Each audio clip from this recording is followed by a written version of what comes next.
Okay, so I wanted to do a little video here on the store in the game. I haven't really seen too much out there in terms of that kind of stuff. Now, I'm not going to claim I'm an expert. I don't really know if these are the best choices or not. But until somebody smarter than me does a video and figures out the optimal plays, figured I'd put some stuff out there just to give you guys an idea of what I'm doing. But yeah, we're going to look over the shop stuff here. Now, I'm not talking real money shop. This is going to be the in-game shop in the different categories of the game. And we'll just kind of go through those. So we'll start with the paid shop. But if you go into your offers here, I believe this one pops up daily and alerts you. But it's your daily free 30 stamina, 60 stamina, whatever. Either way, it's a free one. Make sure you get that every day. One that doesn't pop up with an alert, as far as I know, is this one over here, which is a weekly one, which gives you 60 stamina. These ones I will be stockpiling. So when you go to your stamina refresh here, if you've been doing your refreshes every day, what I think with these is that you can actually use them once you've hit your limit. So once you hit your limit, even if you want to do more refreshes, you can't. I think this one will bypass it. I don't want to test it because I'm a min maxer and I don't want to waste this. So yeah, I will be saving these personally for if it happens. Sometimes in gacha games, they'll do events where it's double rewards for your stamina or half price stamina for runs, that kind of thing. I want to save these where I can use these potentially unlimitedly to get as much stamina and farm those events as much as possible. So yeah, make sure you're grabbing that. As far as I know, the value is good there. It's cost you 60 gems. Again, if you're doing your stamina refreshes anyway and spending those, probably worth it to grab these just to, again, stockpile. Now, moving on from there, I'm gonna head over to the converter right here. So we've got Dreamdust and Dream Sand. Now, these are both materials that come from pulls. Blue cards will give you the dust, and I believe Dream Sand comes from heroes and purple cards. I'm not 100% sure on the purple card part, but either way, you're going to be getting less of the sand as opposed to the dust. Now, in the dust shop here, I wouldn't spend it on these materials. These are all things you're going to farm anyway. You want to spend your stamina to farm this stuff to get your XP. You're going to be doing it anyway. The thing I would spend it on, though, is these keys. So you're going to have these 2 stacks of keys, the greater keys for the rate up banners, and then the shadow keys for your normal banners. I buy these out every month. That's 750 dust. So once I buy those out, I'm going to keep saving. That way, when the month refreshes, I'm going to have that 750 and I can just buy it out right away. So that's what I'm doing with that. Moving on to the Dream Sand. Again, this is going to be a little bit more limited, but you're going to have these cards in here, which are all actually really good. Personally, I will be aiming for the Ancient Frontier. This is a controller card, really good. And then I don't have a striker personally that I would put this on, so I'll probably skip that, at least in terms of the order that I'm going to buy these. This one here, I have Thor. This would be really good on Thor, so I'd probably buy this second. And then the tank one is kind of whatever. I don't think tanks are as important as your controllers and your DPS. So this would probably be the one I buy at the end. The keys, I don't think I'm going to spend this on. Again, I think these cards are way more valuable and it's going to take a while to get all of them anyway. So yeah, I would be focusing on those. These Dream Glass here, I think are a bit of a trap. Used to reset your Soul Saga nodes. So we'll jump in here real quick just so you can see. Thank you very much. That's your Soul Saga down here. So this is your dupe system, right? So every time you get a new copy, you're going to get a soul shard that you can use to put into these, right? Eventually, it looks like we're going to get some wild card ones, but I don't know about that yet. But yeah, for now, your dupes are going into here. So that is those Dream Sands are going to let you reset that. If you're paying attention and you are kind of putting them in the right spot to begin with, it shouldn't matter. You shouldn't need to ever reset them. Right now we have about 21 days left in the free reset event anyway, so you can kind of move them around and experiment as it goes right now and figure out where you want to put them, and then just make sure you put them there, and then you don't need to reset. So I think these are a bit of a trap, but it is something that's there. I would definitely not be buying the resources. Again, same kind of deal. You're going to be farming these anyway. I would rather put these towards stuff that I can't farm, like these cards. Moving on from there. I guess I should mention the keys. Yeah, again, I don't think I'm going to buy the keys. Maybe once I buy out all these, if nothing else shows up in here, then I might buy these keys. I do wonder if eventually they're going to add the specialized cards in here. So the Scarlet Witch one, the Iron Man one, that kind of thing. I don't know if there's ever going to be a way to get those outside of if you bought them when the offer pops up, but they could show up in here. Either way, I would probably buy out these cards and then just stockpile.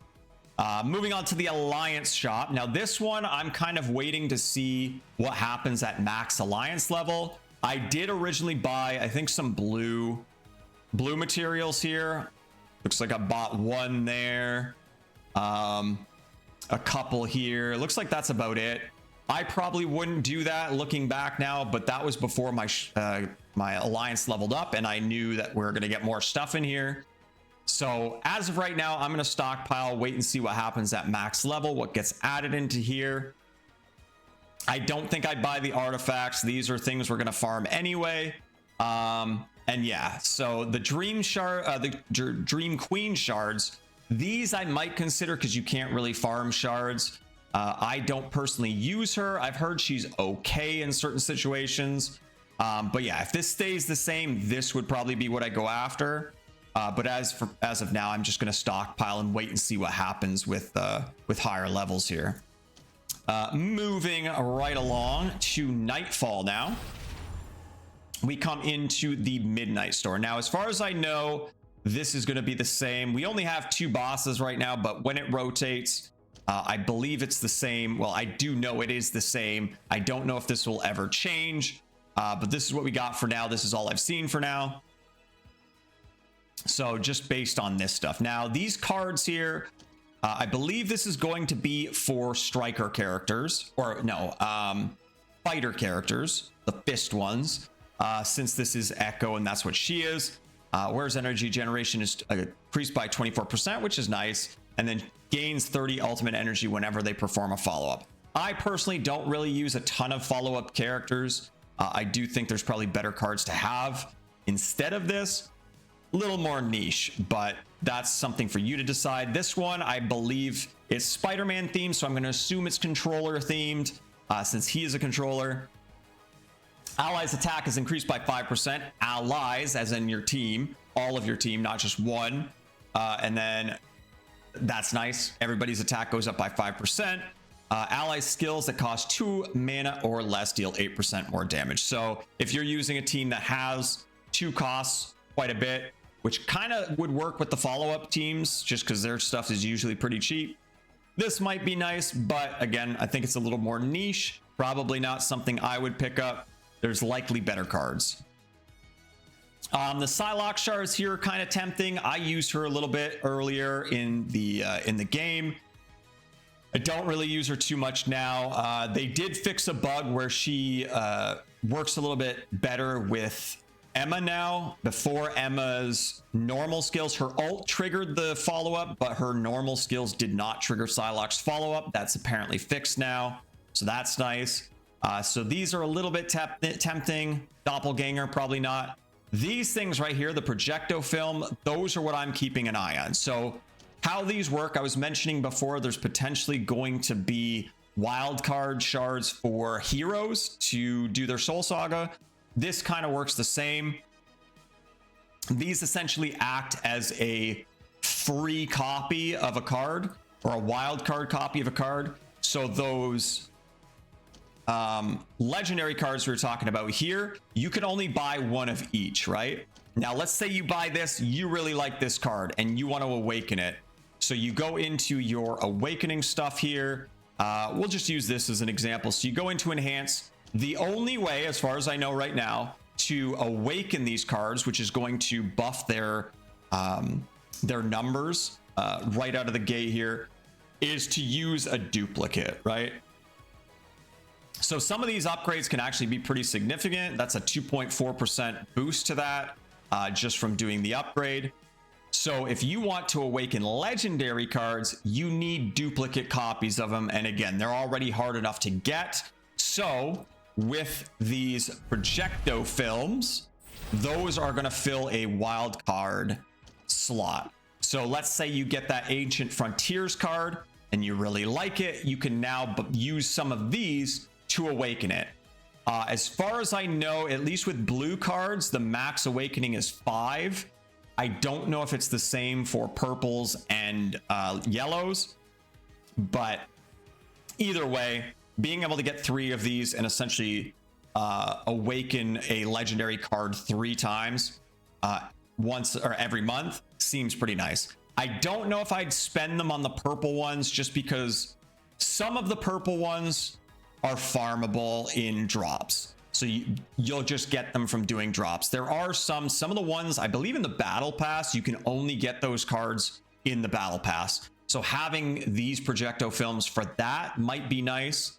But I would definitely prioritize the legendary ones. Again, I don't know if this is the best option, but I'm going to wait until the very last day or whatever to decide whether I'm going to buy these or not. But that is something I think is going to be my focus. Again, the theme here is typically going to be the kind of monthly limit things you can't really farm that I aim for. Moving on to, I believe the last store is the, well, 2 last stores is the Crimson Campaign stores here. So this you can run as much as you want. You can run this endlessly to earn your 300 weekly Sidorak emblems. So make sure you're doing this weekly, getting your 300 weekly. And then we come into here, and these are obviously stamina things. We won't really talk about those. We're here to talk about this actual currency. Now, your options here are a single purple artifact, which you could just get normally from farming them. So I would probably skip this. It is a limit of 1. I don't know how often this is going to reset, but I probably wouldn't spend on that.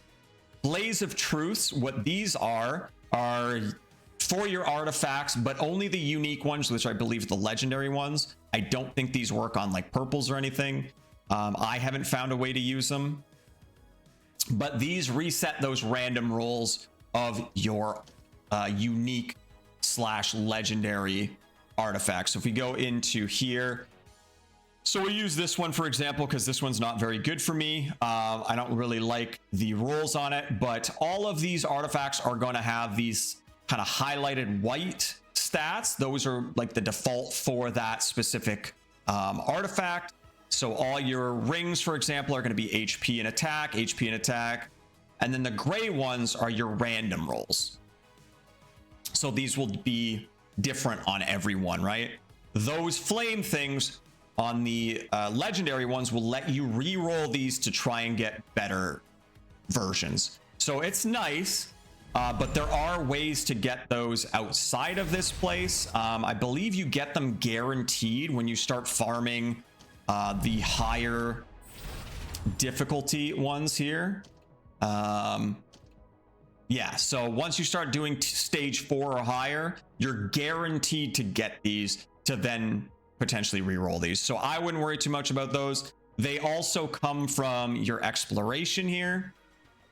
You can get them randomly in this section. I've got a bunch from there. I think I'm sitting on like 42 right now. I don't know how much I'll need, but yeah, I wouldn't buy them from this store. I would skip these. Again, we come to a card here. This one is probably the worst of the cards I've seen in these shops. Where's attack is increased by 16%, which is nice.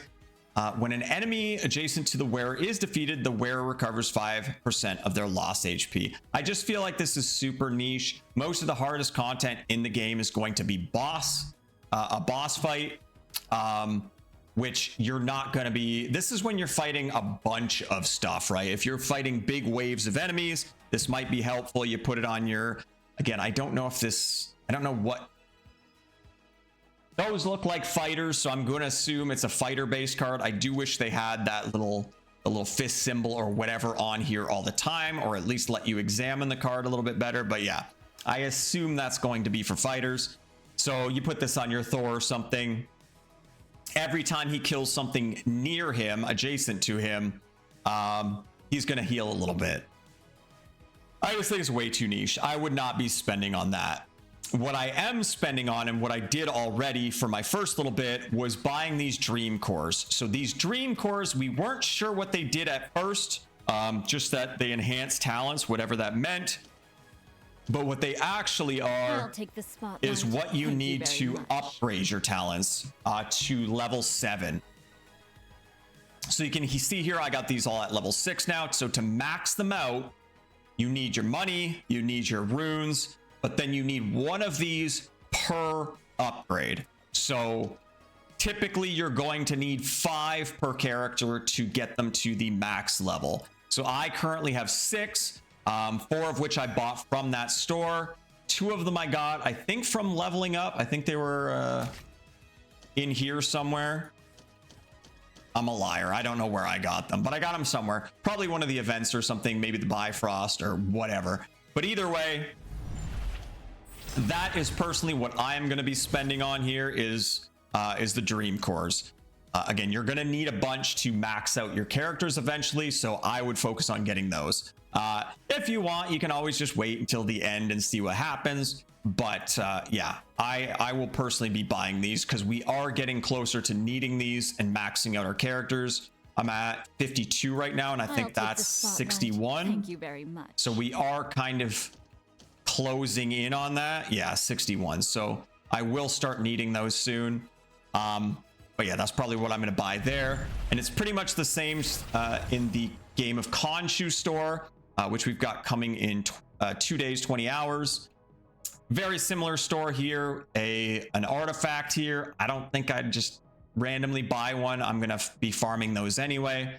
Dream cores, again, that's the main thing. Blaze of Truths, I'll be passing on those. And then we've got another card here, again, very niche. Wearer's attack is increased by 16% after the wearer uses their ultimate. Their summoned units deal 20% more damage. So if you're a summoner user, this might be good. I personally haven't tried this comp. I don't know how viable it actually would be, but yeah, keep that in mind. A little more niche, but again, I will be focusing on picking up these and going from there. So this is, I don't know what the actual rotation on these is going to be. I don't know if it's 2 weeks like everything else, but yeah, you'll be able to farm and get 4 of these monthly from here. I don't know if I don't think they share a limit. Like, I imagine you can get 4 here and then 4 in the Khonshu thing. It would make sense with how much you need to level up your characters. But yeah, we'll have to wait and see once we start getting into the proper rotation. I think that's it for stores. I kind of went through and looked for stores and I didn't really see any other ones. So you guys let me know if there are other stores that I might have missed. I don't think I did, but you never know. But yeah, hopefully that helps you guys, gives you a bit of insight into what I'm thinking and maybe gives you a bit of direction on how you're going to spend your currency on stuff. But yeah, hopefully that helps. Thank you all so much for watching. I'll catch you all in the next one.